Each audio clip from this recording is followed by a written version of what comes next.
icyo nzi ni uko ibyobo ni investigation ushobora gukora ukayibona. Ibyobo n'utubunda, hari abantu bari bafite utubunda, utwo tubunda rero babahaye n'icyo bababwiye batubaha, turashaka kuzabimenya. Batubahaye bababwira ko muzabigenza gute? none se giye kwa Kayiranga bantaye ni mu rugo rw'umututsi kandi narabibabwiye. I Nyamirambo hari ibyo bibiri by'impanga mana yanjye, bibiri by'impanga, kandi nta kintu yari yabicukuriye pe. Rwari urugo rufite za fosse boutique mu nzu nziza ya kadasitire, niko icyo gihe bazitaga. Nta kintu yari yacukuriye icyo cyobo gihari habe na kimwe, kandi byari byegereye inzu. Niyo waba ugiye kubaka ya tuwarete ya Dumburi ntabwo wayegereza inzu.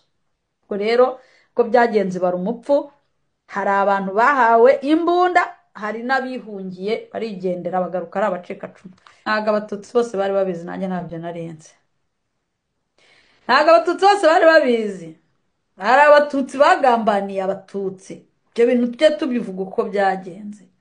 Hari abatutsi bitwaga ko mbega bo simbizi, sinzi uburemere bw'ubututsi ko babupima, ariko hari abatutsi bafashe ibyemezo ku bandi batutsi. Niyo mbivuze baranyanga ngo ntabwo bazi niba ndi n'umututsi.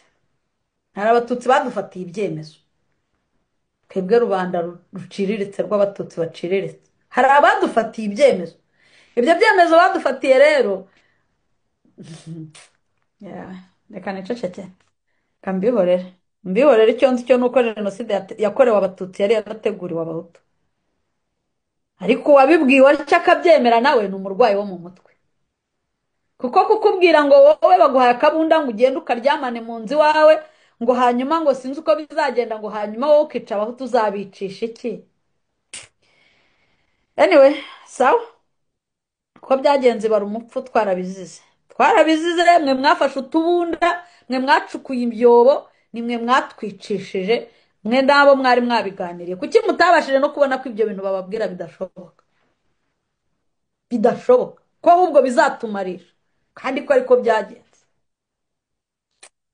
Abatutsi b'abakire rega mfitanye nabo urubanza, njyewe mfitanye nabo urubanza. Nimba babyita ishyari sinzi uko babyita, bashobora kuba babyita ishyari. Nari hari ibintu byanyu mbatse, nta shyari bafitiye, ariko mwadufatiye ibyemezo bigayitse. Aho mudufatiye ibyemezo bigayitse, ntago nzabura kubibabwira. Rero njye simvugira mivumbi kumuvumba, njyewe ntago nzabibababarira. Mugomba kudusobanurira ukuntu mudufataho ibyemezo bitugiraho ingaruka nk'izo byatugizeho. Ntago bishoboka, ntago mushobora kuzaducika ngo ejo mujye kubyina rwose ngo natwe turabacika. muri abacikacumu. Uwo bahaye imbunda yarangiza akanapfana nayo, uwo nguwo rwose ndavuga ngo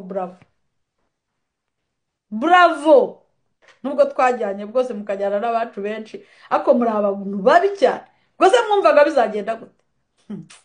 Mufashe utubunda murongoreranye hirya iyo ngiyo, mubwiranye ukuntu uko kuntu tubiguyemo. None turabacikacumu rwose kacitse. Byemezo bibi mwadufata, ariko uzi kuba umuvictime ukuntu biryoha. Ntabwo mubizi. Uzi kuba nta kintu na kimwe bakubaza, ntacyo wikopa, biryoha kubi. Biryoha kubi. Niyo mpamvu abatutsi bo mu Rwanda barokotse bya nyabyo. FPR ikabajyana mu bwicanyi, muri mu gihombo kirenze n'icyo mwagize mupfusha abantu. Ntabwo mubyumva. Uzi kugira ngo ube uri umuvictime birangira uri umukrimineri, ni ibyago nk'ibindi byago byose. Mbese oya, n'ubwishongozi bwagezeho buraza rwose. Ntabwo tujya tuvuga ibintu uko byagenze. Bwagezeho buraza, bajya bageraho. Hari umuntu twahoranye muri Grex wigeze kumbwira ngo hari umwana wamubwiye ibintu bimeze nkaho sinzi ibintu yamubwiye birangije, ariko byo nubwo yabimubwiraga undi atazi n'ibyo arimo amubwira, byarangiye uwo wamubwiraga ko uwo wundi ari mu kaga birangira ari upfuye, undi arahari n'uyu munsi. Ubwo rero mwamukeka ko tutabizi, tuzabibabaza. tuzabibabaza ababashije kurokoka kuko hari abari bafite utwo tubunda baratubicana